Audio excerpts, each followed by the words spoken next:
ہر روز truck driver ابراہیم آلوش شمالی غزہ کی ٹوٹی سڑکوں پر اپنا ٹرک چلاتے ہیں. یہ پینے کا صاف پانی پہنچاتے ہیں. پانی کے لیے کچھ فلسطینی گھرانے کئی کلومیٹر پیدل چل کر آتے ہیں. بہت رش ہوتا ہے اور قطاریں بھی لمبی ہوتی ہیں. کبھی تو ہم کئی گھنٹوں تک انتظار کرتے ہیں لیکن پھر بھی رش کی وجہ سے پانی نہیں بھر پاتے. اقوام متحدہ اور امدادی گروپوں نے غزہ میں پانی کے بڑھتے ہوئے بحران کے متعلق خبردار کیا ہے. مارچ کے آغاز سے اسرائیلی پابندیوں کی وجہ سے امدادی سامان اور ایندھن نہیں پہنچ پا رہا. یونیسیف کا کہنا ہے کہ جب سے امداد روکی گئی ہے 10 لاکھ افراد کے لیے پانی کی فراہمی اوسطاً 16 لیٹر سے کم ہو کر 6 لیٹر رہ گئی ہے. تباہی اور تکلیف ناقابل تصور ہے اور اس میں روزانہ اضافہ ہی ہو رہا ہے اور اس کی وجہ فوجی کارروائیاں ہیں. یہ نہ رکنے والے مسلسل فضائی حملے.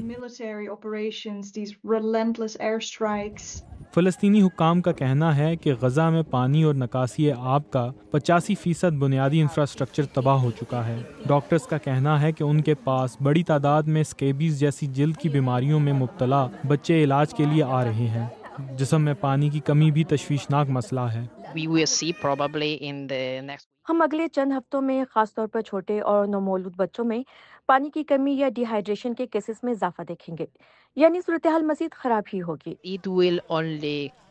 غزہ میں امداد کی ذمہ دار اسرائیلی فوجی ادارے نے BBC کو بتایا کہ وہ رہائشیوں کو امداد فراہم کرنے کی ہر ممکن کوشش کر رہے ہیں جس میں پانی کی فراہمی اور منتقلی بھی شامل ہے.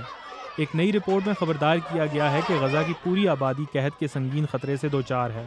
اسرائیل نے اب اعلان کیا ہے کہ وہ خوراک کی ضروری مقدار غزہ میں پہنچانے کی اجازت دے گا.